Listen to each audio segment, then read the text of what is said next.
কিন্তু দুঃখজনক হলেও সত্য যে গত 16 বছর রাজনৈতিক দলীয়করণ যেভাবে গ্রাম পর্যায় পর্যন্ত পৌঁছে গেছিল, আজ 16 বছর পর ফ্যাসিজম থেকে মুক্ত হয়ে এই সমস্ত সেকুলার, অন্যায়পরায়ণ, আত্মমর্যাদাহীন, আত্মসম্মানহীন মুসলমানেরা, দুর্বল গোলাম মুসলমানেরা তাদের ওই সমাজ, ওই গ্রামগুলোতেই আর একটা লেজুর ভিত্তিক দলকে চাঁদাবাজি করার, ক্ষমতার প্রদর্শনী করার, অন্যায় করার সুযোগ দিচ্ছে চোখের সামনে। সুযোগ ছিল বাধা দেওয়ার, দেখে যাচ্ছে, অথচ এখন বাধা দিলে বাধা দিতে পারবে। এখন চাইলে সোশ্যাল জাস্টিস, ন্যায় বিচার, মসজিদের ইমাম, মসজিদ কর্তৃপক্ষ, মসজিদের কমিটি, মাদ্রাসা প্রতিষ্ঠা করতে পারবে তার এলাকার মধ্যে, পারবে। আমি একটা বাজার চিনি আমাদের এলাকায়, ওই বাজারে গত 16 বছর বাজারে যারা সবজি বিক্রি করত, যারা দোকান দিত, তাদের থেকে চাঁদা উঠিয়েছে সাবেক ক্ষমতাসীন দল। আর 1, 1.5 কি 2 মাস চাঁদা উঠানো বন্ধ ছিল। এখন আবার ক্ষমতায় যারা আসেইনি তাদের কর্মীরা চাঁদা উঠানো শুরু করেছে। অথচ ওই মসজিদ কর্তৃপক্ষ চাইলে, এখনো যদি চায়, বলে যে এই মসজিদের সাথে সম্পৃক্ত এই বাজারে যদি কিছু টাকা উঠাতেই হয় তো মসজিদ কমিটি উঠাবে, উঠিয়ে জনগণের কল্যাণে ব্যয় করবে। এতটুকু সাহসিকতা আপনাকে দেখাতে হবে। আপনি যদি মানুষের উপর হওয়া অন্যায়, জুলম বন্ধ করতে না পারেন, আল্লাহ আপনাকে কখনোই রাষ্ট্র ক্ষমতা দিবে না। আপনি একটা লেভেল পর্যন্ত ন্যায় বিচারক হন, ন্যায় বিচারক হওয়ার চেষ্টা করেন, কেননা রাষ্ট্রে ইসলাম মানে ন্যায় বিচার। ন্যায় বিচারক হওয়ার চেষ্টা করেন, আল্লাহর দয়ায় আল্লাহ সুবহানাহু ওয়া তাআলা আপনাকে রাষ্ট্র ক্ষমতায় পৌঁছে দেবে ইনশাআল্লাহ। সম্মানিত উপস্থিতি, এজন্য যুবকদের প্রতি, উপস্থিত মুসল্লিদের প্রতি উদাত্ত আহ্বান জানাবো, আপনি যদি পূর্ণাঙ্গ মুমিন হতে চান, আধুনিক যুগের তাগুতগুলোর কাফের হতে হবে। আধুনিক যুগের তাগুতের কাফের না হয়ে আপনি ইব্রাহিমের অনুসারী হতে পারবেন না। গণতন্ত্র, সমাজতন্ত্র, ধর্মনিরপেক্ষ মতবাদ, জাতীয়তাবাদ, এই ধরনের মতবাদের প্রকাশ্যে নিজেকে কাফের ঘোষণা করতে হবে যে আমি এই সমস্ত মতবাদের কাফের। এবার আপনার ঈমান পূর্ণাঙ্গ হলো, এবার আল্লাহর সহযোগিতা আপনার সাথে আসলো। শুরু থেকে শুরু করেন। নবীরা সবসময় শুরু থেকে শুরু করতেন। মুসা আলাইহিস সালাতু ওয়াস সালামের যে মুজিজার লাঠি ছিল, সেটি দিয়ে চাইলে ফেরাউনকে হত্যা করে দিয়ে ডাইরেক্ট ক্ষমতা নিতে পারতেন। এত দুঃখ, কষ্ট, অত্যাচার, জুলুম সহ্য করার দরকার ছিল না। কিন্তু আল্লাহ কোনো কিছুই হুমজিক্যালি ডাইরেক্ট করেন না। 7 বছর ইউসুফ আলাইহিস সালামকে জেলে রাখার কি দরকার? ফেরেশতা জেলের দেওয়াল ভেঙে দিলেই হয়, ফেরেশতা জেল থেকে বের করে নিলেই হয়, কুয়া থেকে ফেরেশতা উঠিয়ে নিলেই হয়। আল্লাহ এভাবে কাজ করেন না। আল্লাহ মানুষকে পরীক্ষার মধ্যে দিয়েই, অত্যাচার জুলমের মধ্যে দিয়ে আল্লাহ মানুষকে প্রতিষ্ঠিত করেন। অতএব আমাদেরকেও নবীদের মতো শুরু থেকেই শুরু করতে হবে।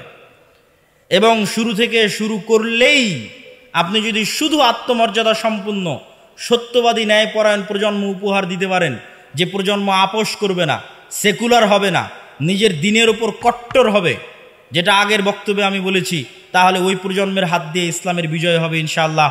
আল্লাহ সুবহানাহু ওয়া তাআলা আমাদের কবুল করুক, আল্লাহুম্মা আমিন। সম্মানিত উপস্থিতি, আজকের যারা অনুষ্ঠান আয়োজন করেছে তারা, আমি তাদের প্রতি উদাত্ত আহ্বান জানাবো যে তারা অবশ্যই এটির পিছনে প্রচুর খরচ করেছে। আপনাদের মধ্যে বৈঠকি দানের জন্য তারা যাবে। আপনারা অবশ্যই আল্লাহ সুবহানাহু ওয়া তাআলার সন্তুষ্টির জন্য তাদের উক্ত কাজে সহযোগিতা করবেন। আমি স্বেচ্ছাসেবকদের অনুরোধ করব ভিতরে যাওয়ার জন্য। তো আমার বক্তব্য শেষ করার পূর্বে কিছু জরুরি কথা শুনেন, গুরুত্বপূর্ণ কথা শুনেন, আর আপনাদের সহযোগিতার কাজটাও সম্পূর্ণ করেন। সেটি কি? আদ-দাওয়া ইলাল্লাহ। আদ-দাওয়া ইলাল্লাহ দেশব্যাপী মক্তব প্রতিষ্ঠা করছে। আপনাদের সিরাজগঞ্জেরও কিছু কিছু মক্তবকে আমাদের ট্রেনিং দেওয়া আছে। এখন পর্যন্ত 500-র অধিক মক্তবকে আমরা ট্রেনিং দিয়েছি। আপনাদের মক্তবের ইমামদেরকে ট্রেনিং দেওয়ার জন্য রাজশাহীতে পাঠান। যাতায়াত খরচও আমাদের, থাকা খাওয়া খরচও আমাদের থেকে ট্রেনিং নিয়ে আমাদের সিলেবাসে আপনার মসজিদে মক্তব চালাবে, আগের চাইতে দ্বিগুণ এবং দ্রুত গতিতে গ্রামের মুসলমানের সন্তানেরা কোরআন এবং দিন শিখবে ইনশাআল্লাহ। আমরা এটার ফিডব্যাক পাচ্ছি। অতএব এই কাজে আপনারা যুক্ত হন। আমরা দাওয়া ইলাল্লাহর জাতীয় মক্তব প্রতিযোগিতা আয়োজন করেছিলাম, যেখানে মক্তবের স্কুল গোয়িং শিক্ষার্থী, মাদ্রাসার শিক্ষার্থী না, গ্রামের মক্তবের শিক্ষার্থীদের আমরা উমরার পুরস্কার দিয়েছি আলহামদুলিল্লাহ।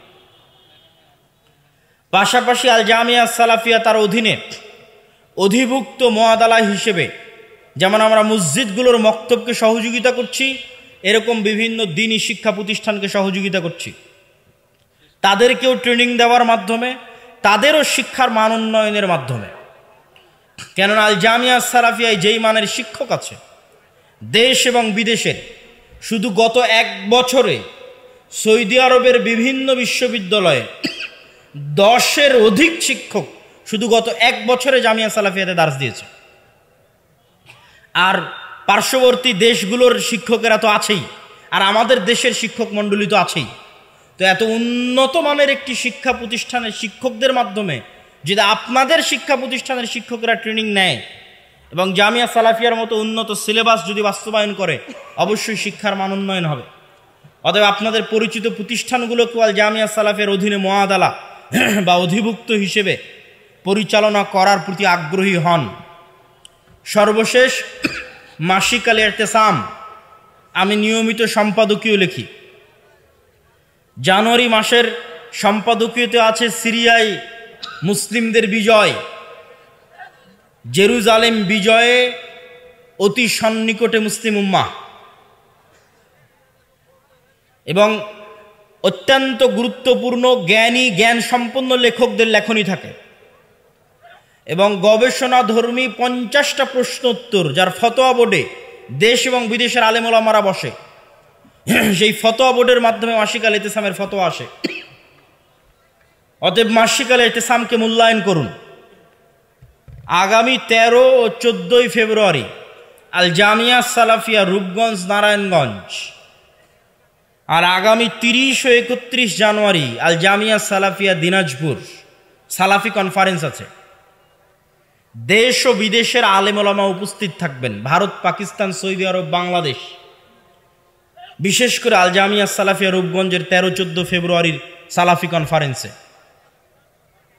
উক্ত সালাফি কনফারেন্সে আপনাদের উপস্থিত হওয়ার উদাত্ত আহ্বান রইল।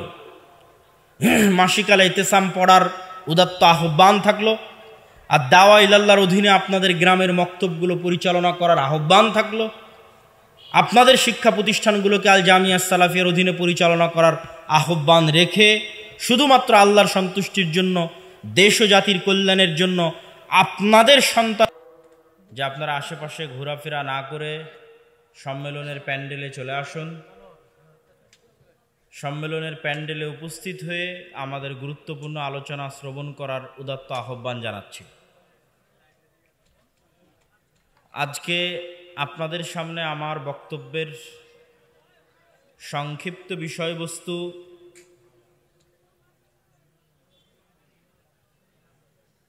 তাগুত। আল্লাহ সুবহানাহু তাআলা পবিত্র কোরআন মাজিদে স্পষ্ট ঘোষণা করেছেন, ফামান ইয়াকফুর বিত-তাগুত ওয়া ইউমিন বিল্লাহ ফাকাদ ইসতামসাকা বিল উরওয়াতিল ওয়াসকা। আল্লাহ সুবহানাহু তাআলা ঈমান আনয়নের পূর্বে তাগুতকে অস্বীকার করতে বলেছেন। ফামান ইয়াকফুর বিত-তাগুত, যে তাগুতকে অস্বীকার করবে, ওয়া ইউমিন বিল্লাহ, এবং আল্লাহর প্রতি ঈমান আনয়ন করবে। মানে আল্লাহর প্রতি ঈমান আনার কথা পরে বলা হচ্ছে, আর তাগুতের প্রতি অস্বীকারের কথা, কুফরির কথা প্রথমে বলা হচ্ছে। এবং এই আয়াত থেকে আরও একটি বিষয় স্পষ্ট হয় যে কোনো মানুষ যদি শুধু ঈমানের দাবিদার হয়, যে আমি ঈমান আনয়ন করলাম, তাহলে শুধু তার এই ঈমান যথেষ্ট নয়। তার ঈমান তখনই পূর্ণাঙ্গ হবে যখন ঈমানের পাশাপাশি সে তাগুতের কুফরি করবে, তাগুতকে অস্বীকার করবে। এবং এটির দলিল হিসেবে আমরা ইব্রাহিম আলাইহিস সালাতু ওয়াস সালামের একটি বৈশিষ্ট্য যা আল্লাহ পবিত্র কোরআনে নকল করেছেন তা তুলে ধরব। আল্লাহ সুবহানাহু ওয়া তাআলা সূরা মুমতাহিনার 4 নম্বর আয়াতে বলেন, قد كانت لكم أسوة حسنة في إبراهيم والذين معه إذ قالوا لقومهم إنا براء منكم ومما تعبدون। হে মুসলিম উম্মাহ, হে মুসলিম জাতি, তোমাদের জন্য আদর্শ রয়েছে ইব্রাহিমের মধ্যে, তোমাদের জন্য আদর্শ রয়েছে ইব্রাহিমের মধ্যে। কি আদর্শ? যখন ইব্রাহিম এবং তার সাথে যারা ঈমান আনয়ন করেছিল তারা প্রকাশ্যে ঘোষণা করেছিল, ইন্না বুরাউম মিনকুম, যে ইব্রাহিম আলাইহিস সালাতু ওয়াস সালাম তৎকালীন কাফের মুশরিকদেরকে লক্ষ্য করে স্পষ্ট ঘোষণা দিয়েছিলেন যে তোমরা এবং তোমরা যাদের সাথে শিরক করো, যাদের নিয়ে, তাদের থেকে আমি ইব্রাহিম মুক্ত। শুধু তাই নয়, কাফারনা বিকুম, শুধু মুক্ত নই, আমি ইব্রাহিম তোমাদের কুফরি করছি এবং তোমরা যত কিছুর ইবাদত করো আল্লাহ ব্যতীত, মিম্মা তা'বুদুনা মিন দুনিল্লাহ, আল্লাহ ব্যতীত আর যত কিছুর ইবাদত করো প্রত্যেকটা জিনিসের আমি ইব্রাহিম কাফের। কাফারনা বিকুম মানে আমি কাফের হয়ে গেলাম। কিসের কাফের হয়ে গেলাম? তোমাদের আর তোমরা যাদের ইবাদত করো আল্লাহ ব্যতীত ওই সমস্ত শিরকি কর্মকাণ্ড, ওই সমস্ত মূর্তির, ওই সমস্ত রবের, ওই সমস্ত ইলাহের আমি ইব্রাহিম কাফের। কাফারনা বিকুম ওয়াবাদা বাইনানা ওয়া বাইনাকুমুল আদাওয়াতু ওয়াল বাগদা, আমার আর তোমাদের মধ্যে শত্রুতা চিরন্তন, চিরস্থায়ী, স্পষ্ট শত্রুতা। তাওহীদের সাথে শিরকের দ্বন্দ্ব চিরন্তন। হাত্তা তুমিনু বিল্লাহি ওয়াহদা, যতক্ষণ না তোমরা স্পষ্ট ঘোষণা দিচ্ছ যে তোমরা এই সমস্ত মূর্তির, এই সমস্ত ইলাহ যারা আল্লাহ ব্যতীত ইবাদত করা হয় এগুলোরও তোমরা কুফরি করবে এবং আল্লাহর একত্ববাদের ঘোষণা দিবে, ততদিন পর্যন্ত এই দ্বন্দ্ব, এই শত্রুতা চলবে। সম্মানিত উপস্থিতি, অত্র আয়াত এবং তার পূর্বের আয়াত থেকে স্পষ্টভাবে প্রমাণিত হয় ঈমান পূর্ণ হওয়ার জন্য জরুরি হচ্ছে আপনাকে আল্লাহ ব্যতীত পৃথিবীতে আর যার ইবাদত হচ্ছে তার কুফরি করতে হবে, তার কাফের হতে হবে। আর এটিকেই বলা হয় তাগুত। আল্লাহ ব্যতীত আর যার ইবাদত করা হয়, আল্লাহ ব্যতীত আর যার বিধান অনুসরণ করা হয় সেগুলোই তাগুত। আর তাগুতের অনুসরণ হচ্ছে শয়তানের অনুসরণ, তাগুতের ইবাদত হচ্ছে শয়তানের ইবাদত। তো আজকে আমরা আধুনিক যুগে আল্লাহ সুবহানাহু তাআলা ব্যতীত যে সমস্ত শিরক করে থাকি, যে সমস্ত তাগুতের অনুসরণ করে থাকি, আল্লাহ ব্যতীত আর যে সমস্ত অস্তিত্বের আমরা স্বীকার করে থাকি, তার মধ্যে অসংখ্যগুলো তো আমরা জানি। ইবাদতগত শিরক, জ্ঞানগত শিরক, সেগুলো আমরা জানি। কিন্তু কিছু রাষ্ট্রীয় শিরক হয়। সেই রাষ্ট্রীয় শিরক হয় গণতন্ত্রের নামে, সেই রাষ্ট্রীয় শিরক হয় সমাজতন্ত্রের নামে, সেই রাষ্ট্রীয় শিরক হয় সেকুলারিজমের নামে, ধর্মনিরপেক্ষ মতবাদের নামে, সেই রাষ্ট্রীয় শিরক হয় লিবারালিজমের নামে, উদার নৈতিক মানবাধিকারের নামে, সেই রাষ্ট্রীয় শিরক হয় ন্যাশনালিজম, জাতীয়তাবাদের নামে। এই প্রত্যেকটা মতবাদকেই পৃথিবীর বুকে প্রতিষ্ঠিত করা হয়েছে। গণতন্ত্র, সমাজতন্ত্র, ধর্মনিরপেক্ষ মতবাদ, লিবারালিজম এবং ন্যাশনালিজম, জাতীয়তাবাদ, এই প্রত্যেকটা মতবাদকে পৃথিবীতে প্রতিষ্ঠিতই করা হয়েছে যেন ইসলাম কখনো রাষ্ট্রীয়ভাবে ক্ষমতায় যেতে না পারে। ইসলাম যেন কখনোই পূর্ণাঙ্গ রূপে রাষ্ট্রীয়ভাবে ক্ষমতায় অধিষ্ঠিত হতে না পারে, এই জন্য এই নতুন ইলাহগুলোর সৃষ্টি করা হয়েছে।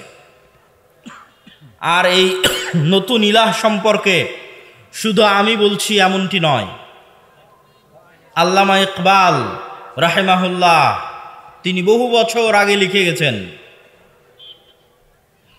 मुस्लिम ने भी तामीर किया अपना हरम और तहजीब के आज़र ने तरशवाए हैं सनम और क्या আজকের মুসলমানেরা নিজেদের ভিন্ন একটা হারাম বানিয়ে নিয়েছে।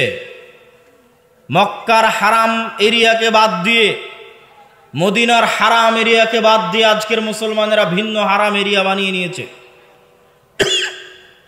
তাহজিব কে আজর নে, আজকের যুগের আধুনিক যুগের আজরেরা,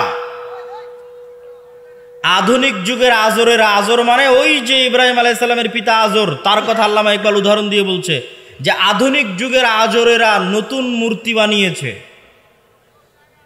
ইব্রাহিম আলাইহিস সালামের পিতা আজর এক ধরনের মূর্তি বানাতেন, আজকের আধুনিক যুগের যারা দাবিদার তারা নতুন একটা মূর্তি বানিয়েছে। इन ताज़ा खुदाओं में बड़ा सबसे वतन है, এই যতগুলো মূর্তি আধুনিক যুগে তৈরি হয়েছে ইবাদতের জন্য, তার মধ্যে সবচেয়ে বড় মূর্তির নাম হচ্ছে ন্যাশনালিজম বা জাতীয়তাবাদ।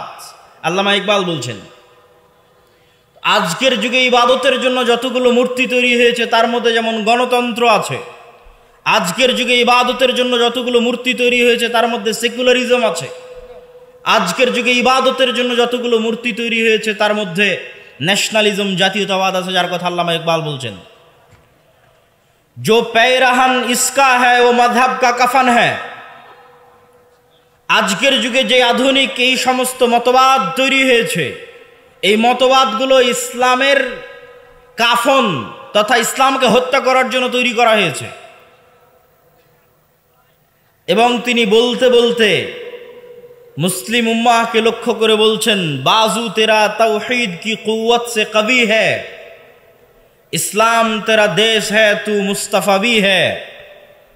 হে মুসলমানেরা, তোমাদের বাজু তাওহীদের শক্তিতে বলিয়ান, ইসলাম তোমাদের দেশ, আর তোমাদের ন্যাশনালিটি জাতীয়তা হচ্ছে যে আমরা মোহাম্মদী মুস্তাফাবি। তোমাদের জাতীয়তা বাংলাদেশি, পাকিস্তানি, সৌদি হিসেবে বিভক্ত নয়। আর তোমাদের দেশের মানচিত্র বাংলাদেশ, পাকিস্তান, সৌদি, কুয়েত, কাতার, বাহরাইন হিসেবে বিভক্ত নয়। তোমাদের দেশের নাম ইসলাম আর তোমাদের জাতীয়তার নাম হচ্ছে মোহাম্মদী।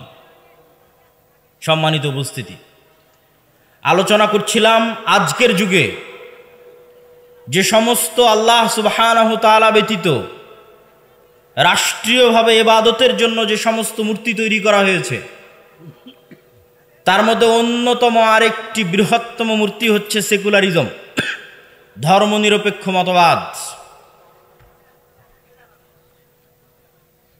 গত 16 বছর আপনারা শুনেছেন ধর্ম যার যার উৎসব সবার, শোনেননি? শুনেছেন। এটি হচ্ছে সেকুলারিজমের স্লোগান, ধর্ম যার যার উৎসব সবার, এটি সেকুলারিজমের স্লোগান। আর এই ভারত উপমহাদেশে সেকুলারিজমকে জনপ্রিয়তা দিয়েছিল বাদশাহ আকবর। আর এই সেকুলারিজম আমাদের কি ক্ষতি করেছে? সেকুলারিজম আমাদেরকে পরকালমুখী না করে ম্যাটেরিয়ালিস্টিক, দুনিয়ামুখী, বস্তুবাদী করেছে। সেকুলারিজম আমাদেরকে মানুষ হতে না শিখিয়ে ক্যাশ মেশিন, টাকা তৈরির মেশিন বানিয়েছে। আপনি যখন ইসলামের কাছে যাবেন তখন ইসলাম বলবে সবচেয়ে দামি গুরুত্বপূর্ণ জিনিস হচ্ছে তোমার পবিত্রতা, তোমার আত্মমর্যাদা, তোমার আত্মসম্মান, তোমার রিজিকের হালাল, তোমার লজ্জাস্থানের হেফাজত, এগুলো হচ্ছে সবচেয়ে গুরুত্বপূর্ণ, তুমি যেন বিক্রি না হয়ে যাও। আর সেকুলারিজমের কাছে যখন আসবেন, সেকুলারিজম বলবে সবচেয়ে দামি হচ্ছে টাকা, টাকার জন্য সব কিছু বিসর্জন দিয়ে দাও, ক্যাশ মেশিন হয়ে যাও, বস্তুবাদী দুনিয়ামুখী হয়ে যাও, ফলত মানুষ আর মনুষ্যত্বের মধ্যে থাকে না। মানুষ তখন পশুত্বের কাতারে নেমে যায়। সেকুলারিজম এর বিরুদ্ধে যখন আমরা বলি, তখন মানুষ বলে যে এই সেকুলারিজম বললে আপনাদেরকে কট্টরপন্থী বলবে, আপনাদেরকে এই বলবে সেই বলবে যদি সেকুলারিজমের বিরুদ্ধে বলেন। আমি বলি, আপনি আপনার আশেপাশের পৃথিবীর দিকে তাকিয়ে দেখেন, আপনার আশেপাশের দুনিয়ার দিকে তাকিয়ে দেখেন, আপনি পার্শ্ববর্তী দেশ ভারতের দিকে তাকিয়ে দেখেন, আপনি এখান থেকে 1000 কিলোমিটার দূরে অবস্থিত দেশ ইসরায়েলের দিকে তাকিয়ে দেখেন। যেই ভারত প্রতিষ্ঠিত হয়েছিল সেকুলারিজমের উপর, মাওলানা আবুল কালাম আজাদ, জওহরলাল নেহরু, গান্ধী ভারতকে তৈরি করেছিলেন সেকুলারিজমের উপর। সেই ভারত আজকে কট্টর ডানপন্থী হিন্দুত্ববাদী আদর্শে বিশ্বাসী। তার মানে ভারত সেকুলারিজমের 2 পয়সা দাম দেয় না। ভারত তার ভ্রান্তির উপরে, তথা আমাদের দৃষ্টিতে এই দিন ভ্রান্ত হওয়ার কোনো লজিকের দরকার নাই, কিন্তু সেই ভ্রান্ত দিনের উপর তারা কট্টর। হাজার হাজার মুসলমানকে গুজরাতে হত্যা করেও 10 বছর যাবৎ প্রধানমন্ত্রী থাকাতে পৃথিবীর কাউকে পরোয়া করে না। আপনি ইসরায়েলের দিকে দেখেন, ইসরায়েল সেকুলার নয়, ইসরায়েল কট্টর জায়নিস্ট ইহুদিবাদী দেশ। সিরিয়া বিজয়ের পর 500-র অধিক সিরিয়ার জায়গায় বিমান হামলা চালাতে ইসরায়েল পৃথিবীর কোনো দেশের অনুমতি নেয়নি, পরোয়া করে না। সে সেকুলারিজমে বিশ্বাস করে না, সে তার ভ্রান্তির ওপরেও তার দিনের ওপর কট্টর। আমি যখন আজকের জেনজি যারা ফেসবুক, ইউটিউব, টিকটকে ভারতকে নিয়ে হাসাহাসি করে, তখন আমি তাদেরকে নিয়ে হাসাহাসি করি। কেন? তারা ভারতকে নিয়ে হাসাহাসি করে ভারতের স্বাস্থ্য ব্যবস্থা বা ভারতের যে পাবলিক টয়লেট, শৌচাগারের ব্যবস্থা আর অনেক কিছু, এগুলো নিয়ে হাসাহাসি করে। আর আমি হাসাহাসি করি ভারতের দম আছে, তাই ভারত তার ভ্রান্তির ওপরেও হিন্দুত্ববাদীর উপর টিকে আছে। তুমি মুসলমান কাপুরুষ, তাই তোমার দেশে ইসলাম বাস্তবায়ন করতে পারো না। তুমি যদি বলো যে আমি ভারতের চেয়ে শক্তিশালী, ভারতের মতো সাহসী, হাসাহাসি ঠাট্টা করতে চাও, তাহলে ভারতের মতো দম দেখাও, বাংলার মাটিতে রাষ্ট্রীয়ভাবে ইসলাম প্রতিষ্ঠা করে দম দেখাও। মিন মিন করে, মিউ মিউ করে সেকুলারিজমের বুলি আওড়াও, আর তোমার চারিপাশে কট্টর হিন্দুত্ববাদীদের ঘিরে আছে। এই সেকুলারিজমের বুলি আউড়িয়ে তোমার স্বাধীনতা রক্ষা হবে না। আমি আব্দুল্লাহ বিন আব্দুর রাজ্জাক বলে গেলাম। তুমি যদি স্বাধীন হতে চাও, তারা যদি ভ্রান্তির উপর কট্টর হতে পারে, তোমাকে তোমার হকের উপর কট্টর হতে হবে। এটি শুধু রাষ্ট্রীয়ভাবে নয়, ব্যক্তিগত জীবনেও। ব্যক্তিগত জীবনেও মুসলমানেরা দাড়ি রাখতে দ্বিধায় ভুগে। ব্যক্তিগত জীবনে মুসলমান যদি আর একজনকে দাড়ি টুপি মাথায় দিয়ে দেখে, তাহলে তাকে আনস্মার্ট মনে করে। ব্যক্তিগত জীবনেও মুসলমান যার গলায় প্যান্ট, শার্ট, টাই দেখবে, তাকে স্মার্ট মনে করবে। ব্যক্তিগত জীবনেও মুসলমান যাকে ইংরেজি বলতে দেখবে, তাকে স্মার্ট মনে করবে। ব্যক্তিগত জীবনেও মুসলমান যে ইংরেজি জানে না, তাকে আনস্মার্ট মনে করবে। ব্যক্তিগত জীবনেও সে তার নবীর দিনের উপর, নবীর সুন্নাতের উপর হেজিটেটেড, দ্বিধাহীনতায় ভুগে, সিদ্ধান্ত নিতে পারে না। সুতরাং ব্যক্তিগত জীবনেও সে পরাজিত। কেননা একটা ইহুদি দাড়ি রাখার সময় চুল পরিমাণও পরোয়া করে না যে পৃথিবীর কে কি কল্পনা করবে। এই জন্য ইহুদি শতকরা 90% বেশি ইহুদি দাড়ি রাখে। আর মুসলমান চিন্তা করে যে মানুষ কি বলবে, তো আর ভারত নিয়ে হাসাহাসি করার কি আছে, ওই তো গোলাম। ওরা তো অন্তত নিজের দিনের উপর কট্টর এবং স্বাধীন। তুমি যেই দিন তোমার নবীর আদর্শের উপর কট্টর হতে পারবে তাদের মতো, সেই দিন তুমি স্বাধীন। আর যতদিন তোমার নবীর দিনের আদর্শের উপর কট্টর হতে পারবে না, ততদিন মানসিক মনস্তাত্ত্বিক কলোনিয়াল গোলামির শিকার, মনস্তাত্ত্বিকভাবে ঔপনিবেশিক গোলামির শিকার। সম্মানিত উপস্থিতি, শুধু তাই নয়, বর্তমান আমেরিকায় যারা ক্ষমতায় এসেছে, ট্রাম্প প্রশাসন, তারাও ধীরে ধীরে ডানপন্থী খ্রিস্টান বা কট্টর খ্রিস্টান পন্থার দিকে এগিয়ে যাচ্ছে। সেটা একদিক থেকে আবার ভালো। কোন দিক থেকে ভালো?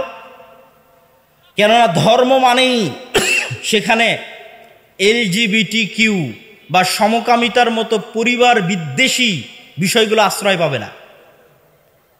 এই জন্য ইলন মাস্ক সে LGBT এর কট্টর বিরোধী। এই জন্যই সে ডোনাল্ড ট্রাম্পের সাথে রাজনীতিতে অংশগ্রহণ করেছে এবং তারা তাদের শিক্ষা ব্যবস্থায় বাইবেলকে অন্তর্ভুক্ত করছে। এবং ধীরে ধীরে কিভাবে কট্টর খ্রিস্টান ডানপন্থীর দিকে এগিয়ে যাওয়া যায় সেই পরিকল্পনা চলতেছে। কিন্তু শুধু মুসলমানদের কাছে যখন আসবেন, এই বাংলাদেশ আর এই পাকিস্তান আর এই মুসলিম দেশগুলো ইসলামের নামের উপর তৈরি হলো, অথচ এই মুসলিম দেশগুলো সবচেয়ে বড় সেকুলার নিজেদেরকে দাবি করে, সবচেয়ে বড় সুফি এবং সাধু সাজতে চায়। এই জন্য আমি আব্দুল্লাহ বিন আব্দুর রাজ্জাক, প্রধান উপদেষ্টা ডক্টর ইউনূসের সামনে গিয়ে বলেছিলাম যে আপনারা কেন ডিফেন্স খেলতেছেন? সারা ভারত থেকে বলা হচ্ছে বাংলাদেশে হিন্দুদের উপর নির্যাতন হচ্ছে, আর আপনি মুখের ফেনা তুলে দিচ্ছেন, না ভাই দেখো আমার এখানে হিন্দুরা এত ভালো আছে, এত সুখে আছে, এত শান্তিতে আছে। এত ফেনা তোলার তো দরকার নাই, এত সুফি সাজার তো দরকার নাই। শুধু সারা পৃথিবীর সবাই জানে ভারতের মুসলমানেরা কি অবস্থায় আছে। আপনার যদি সাহস থাকে তাহলে তারা যেমন বাংলাদেশে বসবাসরত সংখ্যালঘু হিন্দুদের পক্ষে আওয়াজ উঠাচ্ছে, দম থাকলে আপনি ভারতের সংখ্যালঘু মুসলিমদের পক্ষে আওয়াজ উঠান। বাংলাদেশের মাটিতে এরকম কোনো ইতিহাস নাই যে কোনো হিন্দুকে গণপিটুনি দিয়ে হত্যা করা হয়েছে, আছে? নাই। বাংলাদেশের মাটিতে এরকম কোনো ইতিহাস নাই যে কোনো মন্দিরকে ভেঙে সেখানে মসজিদ তৈরি করা হয়েছে। আর ভারতের মাটিতে এরকম অসংখ্য ইতিহাস আছে, মসজিদ ভেঙে মন্দির তৈরি করা হয়েছে। অসংখ্য ইতিহাস আছে মুসলমানকে গণপিটুনিতে হত্যা করা হয়েছে গরুর গোস্ত রাখার অপরাধে। তারপরও সেখানে হওয়া সংখ্যালঘু নির্যাতনের বিষয়ে আওয়াজ যদি উঠাতে না পারেন তাহলে স্বাধীন নই, গোলাম। সম্মানিত উপস্থিতি, ঠিক তেমনি আরো একটি মতবাদ, এই তো গেল মোটামুটি সেকুলারিজমের কথা। এবার আসি সংক্ষিপ্ত গণতন্ত্রের বিষয়ে। গণতন্ত্র মুসলমানদের নিকটে বাহ্যিকভাবে দেখতে খুব ভালো মনে হলেও বাস্তবে গত 100 বছরের ইতিহাস বলছে এটি মরীচিকা ব্যতীত কিছুই নয়। ঝুলন্ত মূলার মতো, যেই মূলার পিছনে আপনি দৌড়াতেই থাকবেন কিছু পাওয়ার আশায়, কিন্তু কোনোদিন কিছু পাবেন না। ওই যে দূরে মরুভূমিতে পানি দেখা যায়, আপনি সেই পানির জন্য ছুটতেই থাকবেন, কিন্তু মরীচিকার মতো সেখান থেকে কোনো পানি আপনি পাবেন না। যাওয়ার পর দেখবেন সবই ভালো। তো সেই মতবাদের নাম হচ্ছে গণতন্ত্র। মানুষ প্রশ্ন করতে পারে, যদি গণতন্ত্র এতই ব্যর্থ হয় তাহলে আমেরিকা এবং ইংল্যান্ডের মতো উন্নত দেশে কেন ব্যর্থ হয় না?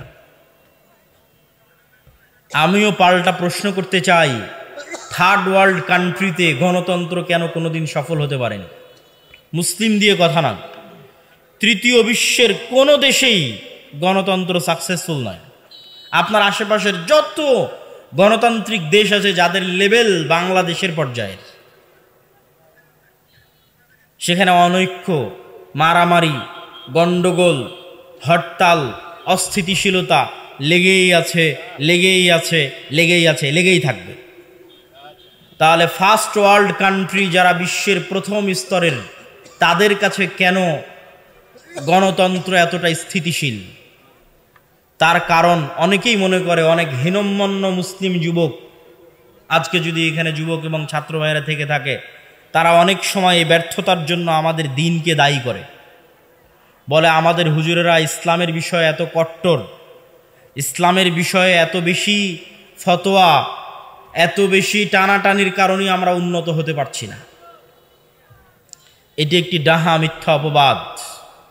আপনি ইতিহাস ঘাটলে দেখবেন, যখন বাদশাহ আলমগীর ভারত শাসন করে, ওই আফগানিস্তানের কাবুল থেকে, কান্দাহার থেকে একদম মায়ানমারের আরাকান পর্যন্ত এই বিশাল সীমান্ত যখন বাদশাহ আলমগীরের অধীনস্থ, তখন সমগ্র পৃথিবীর মোট জিডিপির 30% জিডিপি ছিল ভারতে।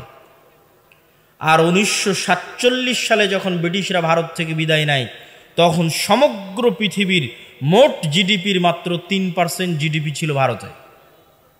মানে 27% অর্থ সম্পদ ভারত, পাকিস্তান, বাংলাদেশ থেকে চুরি হয়ে গেছে। ঔপনিবেশিক শাসন আমল থেকে শুরু হওয়া এই চুরি এখন পর্যন্ত অব্যাহত আছে। ছলে বলে কৌশলে এই চুরি এবং অর্থ পাচারকে অব্যাহত রাখা আছে। আপনি যান আফ্রিকান মুসলিম কান্ট্রিগুলোর তাদের যে খনিজ সম্পদ আছে, এই যে যত ইউএন ফোর্স যায়, শান্তিরক্ষী বাহিনী, এরা কি করে? এরা জাতিসংঘের পক্ষে কি করে? ওই দেশগুলো অস্থিতিশীল কেন? ওই সমস্ত আফ্রিকান মুসলিম দেশগুলোকে তাদের নিজ দেশের খনিজ সম্পদ ব্যবহার করতে দেওয়া হয় না। তাদের দেশের খনিজ সম্পদ নিয়ে চলে যাবে ফ্রান্স, তাদের দেশের খনিজ সম্পদ নিয়ে চলে যাবে ইতালি, তাদের দেশের খনিজ সম্পদ নিয়ে চলে যাবে স্পেন। এখনকার পৃথিবীর কথা বলছি, আজকের পৃথিবীর কথা বলছি। টাকা থাকলে সবই ভালো লাগে। আপনি বাস্তব জীবনেও এটি প্র্যাকটিক্যাল দেখবেন। মানুষও বলে, হাসাহাসি করে মানুষ বলে যে যদি টাকা না থাকে তাহলে ভালোবাসা জানালা দিয়ে পালায়। তো আমেরিকা, ইংল্যান্ড, ইউরোপের কাছে অঢেল সম্পদ আছে। অঢেল সম্পদ থাকলে এমনিতেই গণতন্ত্র কেন, সকল তন্ত্র চলবে। কিন্তু এই অঢেল সম্পদ আসছে কোথায় থেকে? আমাদের মতো থার্ড ওয়ার্ল্ড কান্ট্রি থেকে চুরি করে নিয়ে যাওয়া, অন্যায়ভাবে নিয়ে যাওয়া। সম্মানিত উপস্থিতি, তাহলে আপনি প্রশ্ন করতে পারেন যে গণতন্ত্রের মাধ্যমেও যদি ইসলামের বিজয় না হয়, তাহলে আর কি মাধ্যম আছে যেই মাধ্যমে ইসলামকে আপনারা রাষ্ট্রীয় ক্ষমতায় দেখতে চান বা নিয়ে আসতে পারবেন বলে আপনারা দাবি করবেন? ইসলামকে রাষ্ট্রীয় ক্ষমতায় নিয়ে আসতে হলে এই বক্তব্যের এই অংশগুলো আমি গত 5ই আগস্টের পর থেকে প্রায় সব বক্তব্য দিয়েছি। কেন, এটা আমার ছোট্ট গবেষণা। আমার গবেষণার মানুষ ভুল ধরলে আমি সাদরে অভ্যর্থনা জানাব, কিন্তু এখন পর্যন্ত কোনো দালিলিক ভুল পাইনি। এই জন্য আমি আমার এই গবেষণা বলতে যাচ্ছি। সেটি হচ্ছে, আপনি যদি ইসলামকে আল্লাহর দয়ায় রাষ্ট্র ক্ষমতায় প্রতিষ্ঠিত করতে চান, তাহলে আল্লাহর দেওয়া পদ্ধতি অনুযায়ী আগাতে হবে।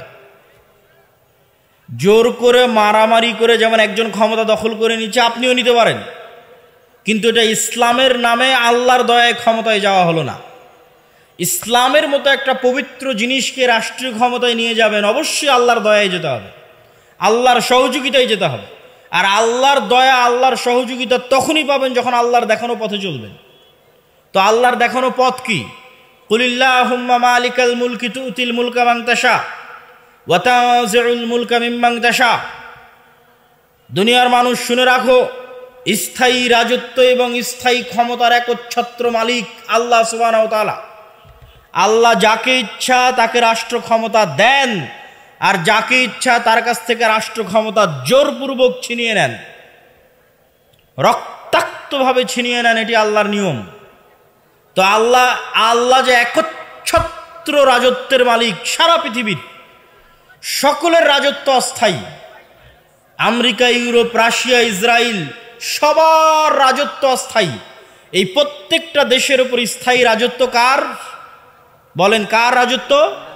আল্লাহর রাজত্ব স্থায়ী।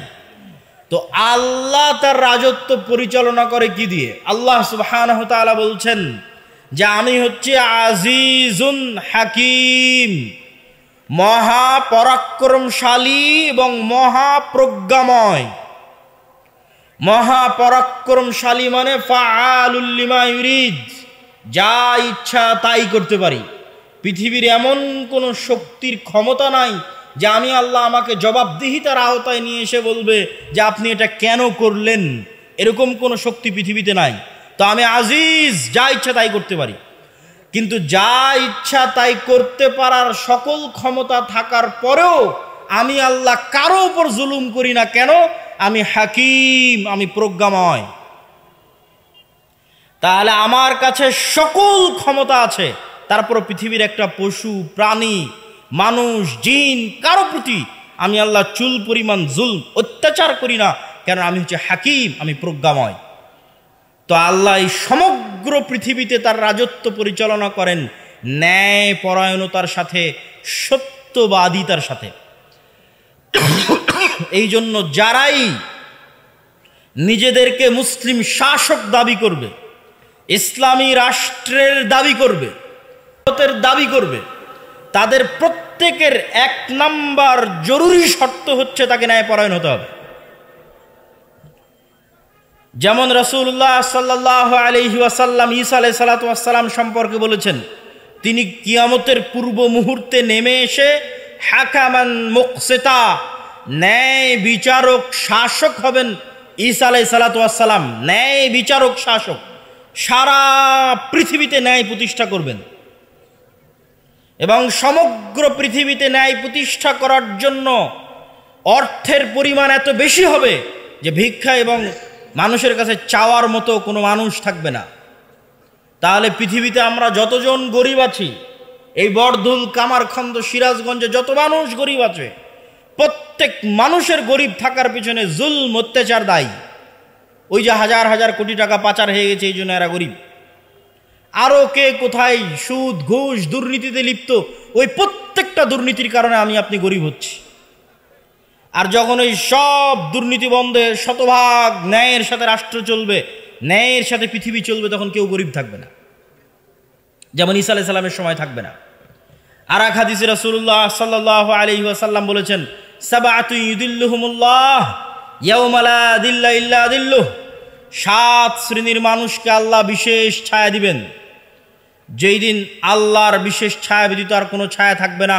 সেদিন 1 নম্বরে ইমামুন আদিল, ন্যায় বিচারক, ন্যায়পরায়ণ, দায়িত্বশীল।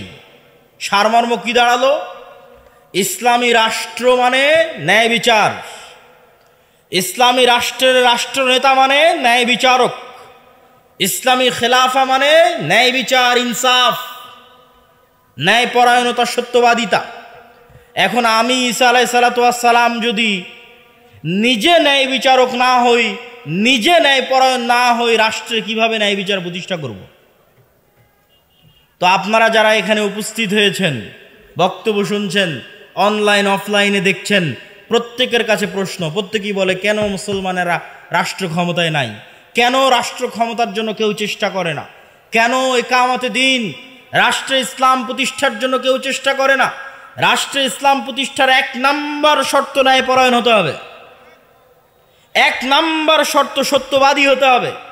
যে মিথ্যুক, যে অন্যায়পরায়ণ, তার হাতে আল্লাহ কখনো আল্লাহর দয়ায় রাষ্ট্র ক্ষমতা দিবে না। জোর করে মিথ্যা বলে মারামারি করে ক্ষমতা নিয়ে নিতে পারে, ওটা ইসলামের নামে নয়। মিথ্যার জোরে হতে পারে, ক্ষমতার জোরে হতে পারে, কিন্তু আল্লাহর দয়ায় কেউ রাষ্ট্র ক্ষমতা নিবে, তাকে সত্যবাদী, ন্যায়পরায়ণ, আমানতদার হতে হবে। আর আমাদের মুসলমানদের অবস্থা দেখেন, এখানে এখনো কত মানুষ বসে আছে যারা তাদের পিতার মৃত্যুর পর তাদের বোনকে পিতার সম্পত্তিতে ন্যায়ের সাথে ভাগ দেয়নি। কেউ আছে ভাগই দেয়নি, কেউ আছে দিয়েছে, ন্যায়ের সাথে দেয়নি। সিরাজগঞ্জের সবচেয়ে দামি জমিটা সে নিয়েছে, আর সবচেয়ে কম দামি অনাবাদি পানিতে ডুবে থাকা জমিটা বোনকে দিয়েছে। তো সে কোনোদিন নেতা হতে পারবে না, মানে আল্লাহ তাকে কোনোদিন নেতা বানাবেন না আল্লাহর দয়ায়। তো এটা শুধু আমাদের ব্যক্তিগত জীবনে নয়, আমাদের রাষ্ট্রীয় জীবনের প্রতিটা রন্ধ্রে রন্ধ্রে। আপনি যদি এখন আমাকে বলেন যে আপনাকে বাংলাদেশের দায়িত্বশীল করে দিচ্ছে, আমি হব না। কেন হব না? আমি জানি যে আমি যদি বাংলাদেশের প্রধান উপদেষ্টা, প্রধানমন্ত্রী হই, আমি এই দেশ চালাতে পারবো না। কেন চালাতে পারবো না? এই দেশে সৎ, ন্যায়পরায়ণ, সত্যবাদী প্রজন্মের অভাব আছে। প্রত্যেকটা সেক্টরে, প্রত্যেকটা জায়গায় মিথ্যুক, দুর্নীতিবাজ বসে আছে। কি ওসি, কি ডিসি, কি এসপি, কি প্রিন্সিপাল, কি প্রধান শিক্ষক, কি সাব রেজিস্ট্রার, কি ছিলেন, সবাই নিজ নিজ দায়িত্বের আমানতের সাথে, অধিকাংশই নিজ নিজ দায়িত্বের আমানতের সাথে খেয়ানত করে টিকে আছে। অথচ অত্যন্ত দুঃখজনক, তারা আবার নামাজ আদায় করে, তারা আবার হাজি, তারা আবার দানবীর। তাদেরকে উদ্দেশ্য করে রাসূলুল্লাহ সাল্লাল্লাহু আলাইহি ওয়াসাল্লাম বলেছেন, আরবাউন মান কুন্না ফীহ, চারটে বৈশিষ্ট্য যার মধ্যে থাকবে সে মুনাফিকান খালেসা, নির্ভেজাল নিষ্কলুষ মুনাফিক। ইদা হাদ্দাসা কাযাবা, যখন কথা বলে মিথ্যা বলে। ওয়াইদা ওয়াদা আখলাফা, যখন ওয়াদা করে ভঙ্গ করে। ওয়াইদা তুমিনা খানা, যখন দায়িত্ব দেওয়া হয় দায়িত্বের সাথে খেয়ানত করে।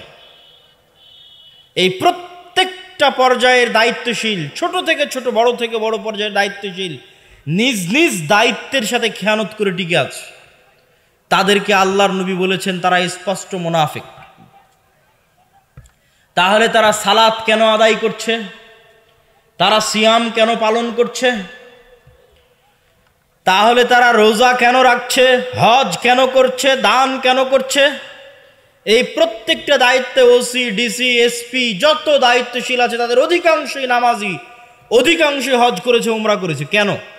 আবার কেউ কেউ আছে তাহাজ্জুদ গুজার। কেন? তার কারণ হচ্ছে তারা এই বাহ্যিক আনুষ্ঠানিক ইবাদতগুলোর দিয়ে তাদের অভ্যন্তরীণ মুনাফিকিকে ঢেকে রাখতে চায়। বাস্তবে মুনাফিক, সত্য হচ্ছে মুনাফিক, স্পষ্ট কথা হচ্ছে মুনাফিক। আমি না, আল্লাহর নবী বলেছেন মুনাফিক, আমি শুধু অনুবাদ করছি। বাস্তবে মুনাফিক, কিন্তু ওই মুনাফিকি ঢাকার জন্য দাড়ি রেখেছে, মুনাফিকি ঢাকার জন্য মাথায় টুপি দিয়েছে, মুনাফিকি ঢাকার জন্য হজ করেছে, মুনাফিকি ঢাকার জন্য নামাজ আদায় করে, মুনাফিকি ঢাকার জন্য তাহাজ্জুদের সালাত আদায় করে, কিন্তু বাস্তবে মুনাফিক। কেননা তার দায়িত্বের সাথে খেয়ানত করেছে, বলেছেন আল্লাহর নবী সাল্লাল্লাহু আলাইহি ওয়াসাল্লাম। তাহলে এই ধরনের মুনাফিক মুসলিমেরা কখনোই নিজ জাতির, নিজ দেশের, নিজ গোত্রের নেতা হতে পারবে না। গোলামি থাকবে। তাহলে রাষ্ট্রে ইসলাম প্রতিষ্ঠা করতে চান, একটা সত্যবাদী ন্যায়পরায়ণ প্রজন্ম উপহার দিতে হবে, যেই প্রজন্ম অর্থের কাছে বিক্রি হবে না, সেকুলারিজমের কাছে বিক্রি হবে না, তার সত্যবাদিতা, ন্যায়পরায়ণতার উপর পাহাড়ের মতো অটল থাকবে। অবশ্যই ওই প্রজন্মের হাত দিয়ে ইসলাম প্রতিষ্ঠা হবে, ইনশাআল্লাহ হবে, অবশ্যই হবে। সম্মানিত উপস্থিতি, কেন এতটা কঠোরতা এই সমস্ত মুনাফিকিগুলো থেকে বাঁচিয়ে রাখতে? আমি বক্তব্য শুরু করেছিলাম যে বক্তব্যের শুরুতেই বলেছিলাম যে আপনি সেকুলারিজমের কাছে যাবেন, সেকুলারিজম বলবে আপনি ক্যাশ মেশিন। আর ইসলামের কাছে আসবেন, ইসলাম বলবে আপনার আত্মমর্যাদা, আত্মসম্মান রক্ষা করা সবার আগে, আপনার পবিত্রতা রক্ষা করা সবার আগে। এই জন্যই রাসূল সাল্লাল্লাহু আলাইহি ওয়াসাল্লাম সব সময় ঋণ বিমুখতাকে উৎসাহিত করেছেন।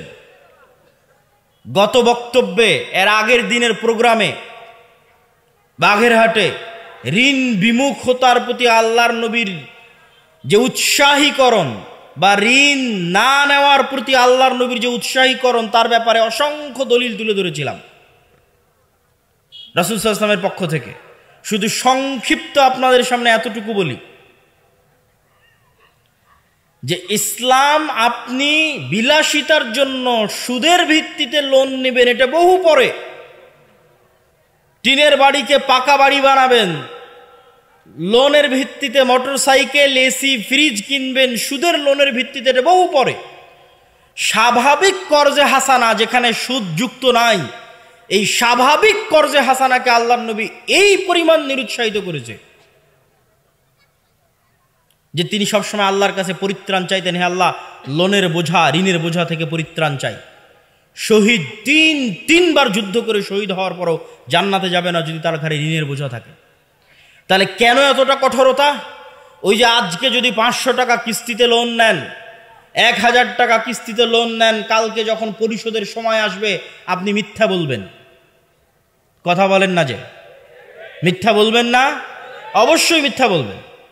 আপনার স্ত্রীকে মিথ্যা বলা শিখাবেন, আপনার সন্তানকে মিথ্যা বলা শিখাবেন, তাহলে লোন দিয়ে মিথ্যার রাস্তা শুরু হলো। আপনার মধ্যে অপবিত্রতা প্রবেশ করলো, আপনার আত্মমর্যাদা নষ্ট হলো, আত্মসম্মান নষ্ট হলো। এখন আপনি আর নেতা হতে পারবেন না, এখন আপনি আর দেশ জাতি সমাজের নেতৃত্ব দিতে পারবেন না। ওই বৈশিষ্ট্য হারিয়ে ফেলেছেন। এই জন্য আপনার সেলফ রেসপেক্ট, আত্মমর্যাদা যেন উঁচু থাকে, আপনার মাথা যেন উঁচু থাকে। এই জন্য ইসলামের সবচেয়ে বেশি প্রায়োরিটি দেওয়া হয় আপনার এবং আমার পবিত্রতাকে, আপনার এবং আমার আত্মমর্যাদাকে, আত্মসম্মানকে। সম্মানিত উপস্থিতি,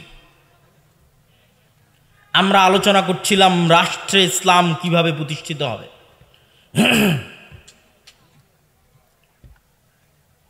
রাষ্ট্রে ইসলাম প্রতিষ্ঠা করতে চাইলে দ্বিতীয় তৃতীয় আমাদের যে করণীয়, দ্বিতীয় তৃতীয় আমাদের করণীয় হচ্ছে সোশ্যাল জাস্টিস, সোশ্যাল ইন্স্যুরেন্স প্রতিষ্ঠা করা। সোশ্যাল জাস্টিস কি? এই সোশ্যাল জাস্টিস সম্পর্কে বলে আমি আমার বক্তব্যের শেষের দিকে চলে যাব, আর সোশ্যাল ইন্স্যুরেন্স সম্পর্কে আর একদিন বলবো ইনশাল্লাহ। সোশ্যাল জাস্টিস হচ্ছে সামাজিক ন্যায় বিচার। হচ্ছে আগে যখন ব্রিটিশরা কেন্দ্রে ক্ষমতা দখল করেছিল দিল্লিতে, তখন আপনার বড়ধুলে আপনি কি করবেন এতদূর পর্যন্ত আসার ক্ষমতা ব্রিটিশদের ছিল না। তা আপনি অন্তত আপনার বড়ধুলের গ্রামে ন্যায় বিচার প্রতিষ্ঠা করবেন, এটাই হচ্ছে সামাজিক ন্যায় বিচার। আর এই সামাজিক ন্যায় বিচার প্রতিষ্ঠা করা মানে আমি ধর্মীয় বিষয়গুলো বুঝাইনি। সামাজিক ন্যায় বিচার প্রতিষ্ঠা করা মানে মানুষের সাথে সম্পৃক্ত হকের কথা বুঝিয়েছি। মানুষের সাথে সম্পৃক্ত হক বলতে, 1 মিনিট, আমার বক্তব্য শেষের দিকে আমি চলে এসেছি। মানুষের সাথে প্রতিষ্ঠিত ন্যায় বিচার মানে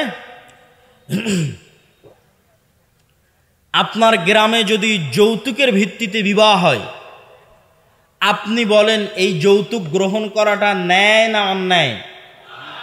অন্যায়। এখন আপনারা মুসলমানেরা, হাজি, নামাজি, দানবীর মুসলমানেরা, এমনকি ইমাম যিনি বিবাহ পড়াচ্ছেন, কাজী, তিনিও এই অন্যায়ের সাথে সম্পৃক্ত হচ্ছেন। তাহলে এই যে একটা অন্যায়ের সাথে আপনি সম্পৃক্ত হলেন যা মানুষের উপর জুলম, তাহলে আপনি রাষ্ট্রে ইসলাম প্রতিষ্ঠার প্রথম শর্তে মাইনাস। আপনাকে দিয়ে রাষ্ট্রে ইসলাম প্রতিষ্ঠা হবে না, কেননা আপনি রাষ্ট্রে গেলে আপনিও দুর্নীতি করবেন, আপনি রাষ্ট্রে গেলে আপনিও মিথ্যা বলবেন, মানুষের উপর জুলুম করবেন। এটা আল্লাহ জানে। এই জন্য আল্লাহ তার দয়া আপনাকে রাষ্ট্র ক্ষমতায় নিবে না। তাহলে আপনি যদি রাষ্ট্রে ইসলাম প্রতিষ্ঠা করতে চান, ন্যূনতম আপনাদের সমাজে ন্যায় বিচার প্রতিষ্ঠা করুন। আর সমাজে ন্যায় বিচার প্রতিষ্ঠা করার এখন ছিল সবচেয়ে বড় সুযোগ। এখন চাইলে মসজিদগুলো, মাদ্রাসাগুলো যদি একটু শক্তিশালী হয়, একটু পাওয়ারফুল হয়, একটু সংগঠিত হয়, একটু সংঘবদ্ধ হয়, তাহলে গ্রামে তারা ন্যায় বিচার প্রতিষ্ঠা করতে পারবে।